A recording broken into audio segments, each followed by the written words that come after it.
fireside chat. Thank you, Dr. Villagran. It's amazing to think that communications, social media, and other forms of media have such an impact on the sexual behaviors and overall health risk in our country.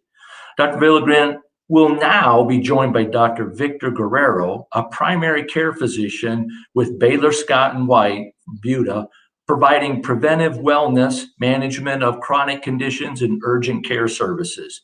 He attended medical school at the University of Texas Health Science Center in San Antonio and completed his residency in family medicine in Corpus Christi. Dr. Guerrero likes to emphasize exercise, nutrition, well-being, and good sleep as important foundations for better health. Welcome, Dr. Guerrero. Thank you. Glad to be here. Hello, Dr. Guerrero. Nice to see you. Yeah, likewise. Good to be here. I'm wondering if you've really thought about the relationship between, all of the things that we just heard that you do as a specialty and things that you're passionate about related to fit bodies. If those things in your mind as an individual, do they impact your ability to be successful in your job? And if so, how? Absolutely. I was a little late joining in, but in reference to good, healthy lifestyle recommendations, we all know that sleep, exercise, an excellent state of mental health are important for well-being. Diet is also very important. And we've heard this over and over through the media, but there is no easy answer for improving one's well-being. You gotta do the work. Great athletes, great business people, it just doesn't come easy. They gotta work at it. So you gotta work at your exercise. You gotta work at following a diet. You gotta work at getting sleep. Get your sleep on time. Talking to a person if you're feeling anxious or depressed. Those are also very important things to do. So it's back to the basics and the fundamentals of well-being. Yeah. So of all of those, if I had to put you on the spot, what's one that you think is the most important? I would say sleep. If you get your sleep right and you wake up rested, your body function, you're not going to be lagging. You're not going to be slow. You're going to be motivated. So I would put that the foremost, most important thing for one's health. And many studies have been done. I'm a general family medicine doctor, but many studies have shown that when we sleep, we're actually undergoing a restorative process.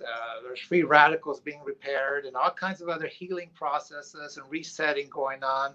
So I think starting off your day with a good amount of sleep, restful sleep, quality sleep is the most important thing. I totally agree. I don't know if it's healthy or not, but I have some of my best ideas when I'm sleeping. And I actually keep a notebook by my bed because I wake up and I write things down. So research is a little bit like being an entrepreneur, as you know, coming up with new ideas and new ways of doing things, and then asking really important questions and finding those answers is something that if you have a passion for what you do, whether you're an entrepreneur or whether you're a researcher or whether you are a clinician, you know that often you wake up in the middle of the night and you think, oh man, I gotta, that's what I gotta do, or this is the way I can make that better, or this is the way I can explain this to this patient so that they'll understand, or whatever. And so, our passion is sometimes our worst enemy, I think, because we don't get enough sleep. But, you're right that having endurance, I talk about endurance and strength and agility and all these characteristics that make you strong, they also make you successful if you do them well. Absolutely. The greatest athletes, they get their rest in. They get specialists in sleep, specialists in nutrition, specialists in exercise. So the better you can fine tune all these categories, the more likely you're gonna increase your odds of success. Yeah. So I think about, it's silly, but the metaphor for me of Rocky, the movie, but not the second or third one, only the first one. I really like the first one. So Rocky, coming from nothing and starting, and then the whole, view of him riding up the stairs and being strong and being successful and working with a team. This Absolutely. is partly about an ecosystem in this area, and you're in BUTA, correct? Yes, ma'am. Yep. And yeah, absolutely. Teamwork is critical. I mean, everyone is equally important. We all have our purposes, and uh, very essential. Absolutely. Right, right.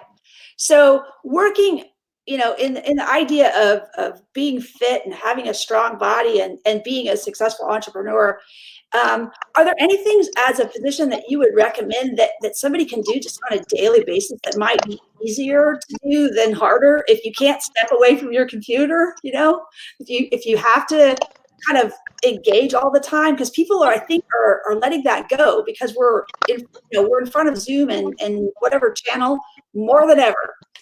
Yeah, absolutely. That's why, we start off with good sleep, but the other recommendations of exercise. I mean, I talk to patients all day long, dealing with anxiety with work, depression, not getting out, the lack of social connections with it, this COVID era.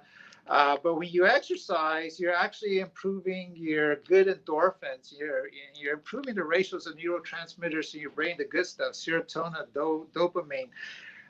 You don't always have to turn to medicines for anxiety or depression. The exercise alone and meditation or prayer have all been shown to improve one's well-being. And when they do biofeedback studies, blood pressure improves, pulse improves. So lots of benefits, not only starting with sleep, but also getting the exercise in. And then also Yeah, diet, definitely. I once was talking to someone from the National Institutes of Health, and he said, we have all these pharmaceuticals and we have these institutes that study diseases. But if we just had two institutes, the Institute of Eat Right and Move More, that can do a lot for us in terms of just the basic idea that what you put in your body and the way that you move your body makes you stronger, not only just to, lift weights, but to live life and to be successful and to have, the right mindset and to have the ability. I mean, it takes endurance to get through a whole day online, especially now with meeting after meeting after meeting. And sometimes you just go, wow, I've really got to work out my body and my mind and make sure that I'm ready for this. But that's not always easy to do. So moving more and eating right are very simple things, correct? Oh, I think you muted yourself. Yeah.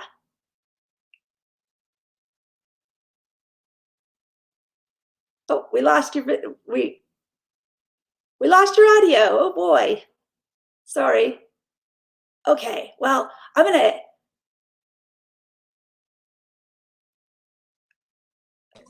Hi.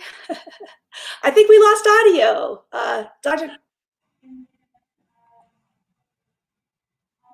Maybe while we wait for that technical issue to be resolved, I would throw maybe a couple questions at you, Dr. V, if that's okay. And so one question I would have is, so based on listening to you guys and having a good idea, I know sometimes we throw cliches out there, but one I always think about is the cliche, everything in moderation. Does that still hold true? Absolutely. Absolutely. A lot of things that are really good. I mean, I like ice cream. It's great. But if I eat a lot of ice cream, it's not great. All things in moderation is that works for, what Dr. Guerrero was talking about in terms of sleep and in terms of fitness. It also works in terms of for entrepreneurs. It's difficult, I think, sometimes to set aside a project, because it's what keeps you up at night. It's what you think about when you wake up. It's why you can't take a lunch break. It's why you maybe, go, eat fast food or do things that could be more healthy. But we do a lot of things to save time, to focus on that big idea that we're working on. But in doing that, we're really maybe setting ourselves back, because all things in moderation just means let's have balance. And we all know that balance is really, really important for fit bodies and fit entrepreneurs. That's true. And I've always felt too that nobody will take better care of you than you. So it's our responsibility to schedule that time. And I know that it's probably safe to say, as your health goes, so your business goes.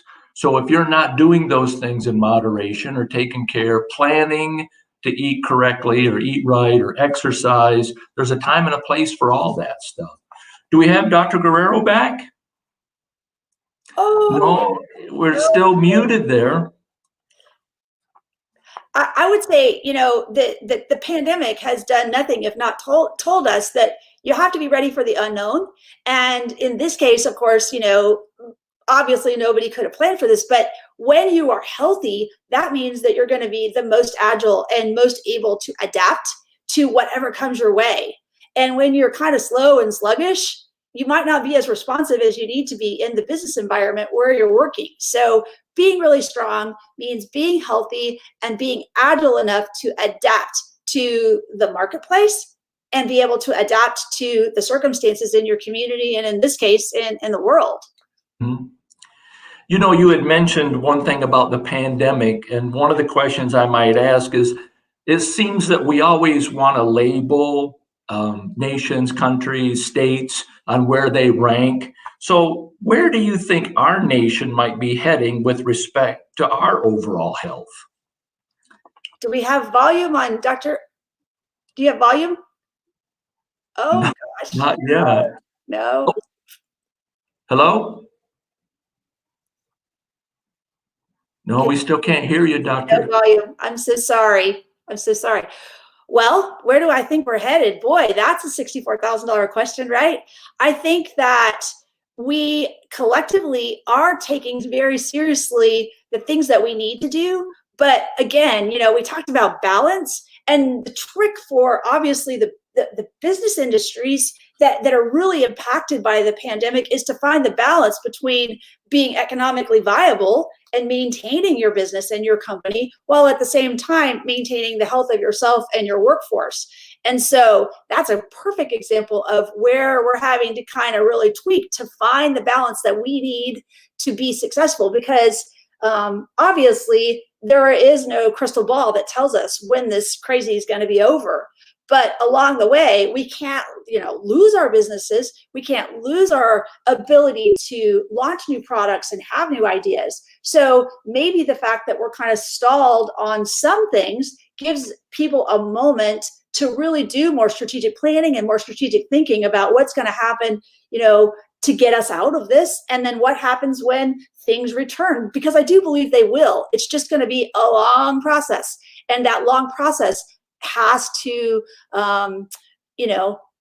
allow us to continue doing our work along the way so that we're ready for whatever tomorrow looks like, because I don't think anybody really knows.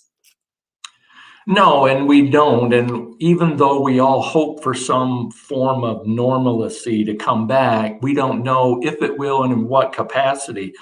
And so I would be curious as well to know, is in your line of study and in your field, what technologies or advances besides the telehealth do you see coming that we should be aware of or looking out for?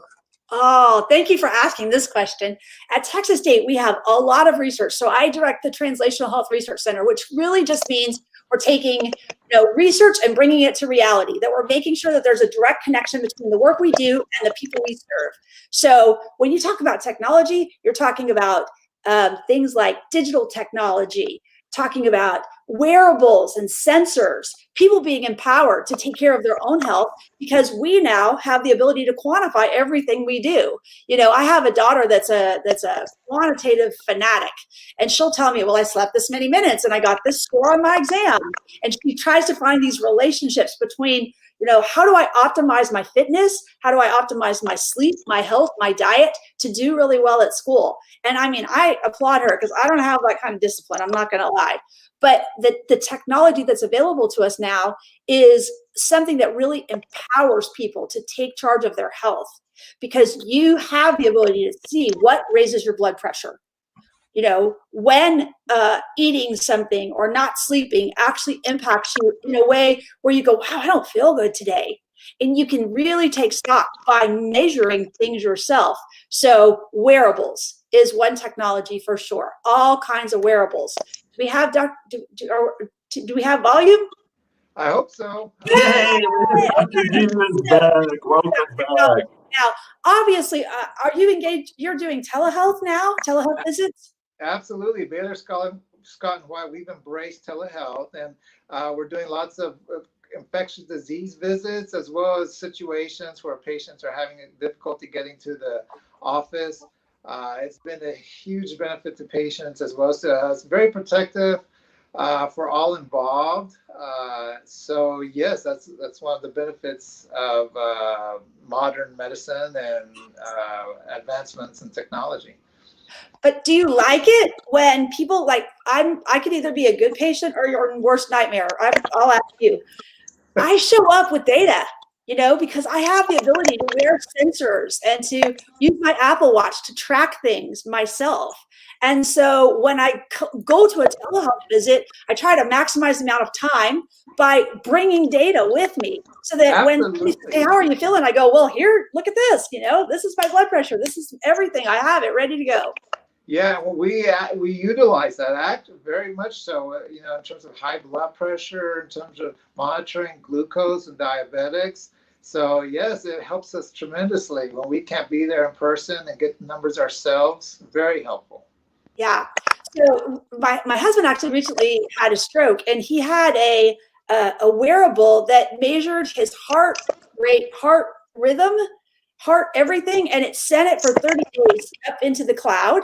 So that, instead of the physician trying to figure out what was happening in his body with one test, they had 30 days worth of data to see everything that was happening. And it was being uploaded on a daily basis. And so they tracked it. So then when you go into the appointment, it's just like, wow, the technology has already done a lot of the heavy lifting to help physicians really do what they're trained to do, which is to look at the data and to understand it and then to diagnose you in a way that's going to be the most accurate that I think has ever been possible. This technology really helps, but it doesn't answer the questions that physicians are able to answer. Absolutely. I agree. What kinds of technology are you using in your practice often, besides just the telehealth portal? Well, we deal a lot with diabetes here in Texas, and we have endocrinology available. And what we're also using are glucose sensors that are continuously checking the blood sugar, not just with a random finger stick, but continuously checking it and transmitting that data to the doctors and staff here so that we're able to see fluctuations if a patient is very sick or under stress and their sugars are in. We know about it quicker, and we can make adjustments to insulin or what other medications they're taking at the time. So it gives us, quicker ability to respond to medical issues. Yeah, I'm sure it makes all the difference because you go in, sometimes you get a test and it's point in time. My blood pressure goes up every time I have to go to the doctor because I'm stressed out. Traffic to get there, it's an awesome city. So my blood pressure's high, but then when I can show, I take my blood pressure every night because it's easy to do now. We have that technology in our homes, in our pockets sometimes, and so I can create a better picture of me than that one take your blood pressure in the clinic. Because every time they go, whoa, it's getting high. I'm like, yeah, but that's because I'm seeing you. No offense, but I come into the clinic and it stresses me out. The process of getting there and everything just kind of makes it more elevated. But on a day-to-day basis, it's not. And so technology is allowing us to see things from a longer perspective, right? And it's allowing us to see things that, physicians can't be the eyes and ears of everybody. They're in the clinic, typically busy, seeing patients, and these kind of technology tools that we have are just ways to provide information. Another one I think that's really important is electronic medical records. Have you used those to change the way that you do your practice? Absolutely. We use the latest in electronic medical records, a platform called Epic. And it absolutely reminds us, like even when patients have forgotten their mammograms or, we haven't done their vaccinations or the latest labs that need to be done. So it's actually improving the care we provide because there's so many issues. Medicine's advancing so fast and there's so much that needs to be done. So these electronic medical records are reminding us, hey, go back and do this, go back. Sometimes we'll go down one rabbit hole for COVID or something, then we forget about the patient's blood pressure or their sugar, and we need to go back and revisit that. And these programs will remind us of that, and so we can set up follow-ups and address those issues. Yeah. Yeah. Well, I think one caveat to all of this is that technology, to answer your question about what technologies are helping with health and helping us be fit, there's a lot of tools, wearables and sensors that can detect falls and that can monitor glucose and that can take our blood pressure and can allow, new data to be collected. But I also think that there's, kind of a risk associated with, in my case, my mother Googles everything. And then every time, she has some bump on her arm, she's fairly confident that, this very rare disease that she found on Google. And that can be a little bit dangerous. So I do think the question about technology, Ted, is that we want to use it in ways that help us, not hurt us, and to use good sources of information, and to use those technologies and those sources of information in conjunction with your healthcare providers, because I'm a doctor, but not the kind that actually sees patients. And so sometimes I think I can diagnose myself, but I really need a trained clinician to help me understand what's happening in my body and in my life related to health. Well, thank you very much. That was very informative. Everyone, you're welcome to stay with us for our next featured speaker, Adam Turinas, CEO and founder of the Health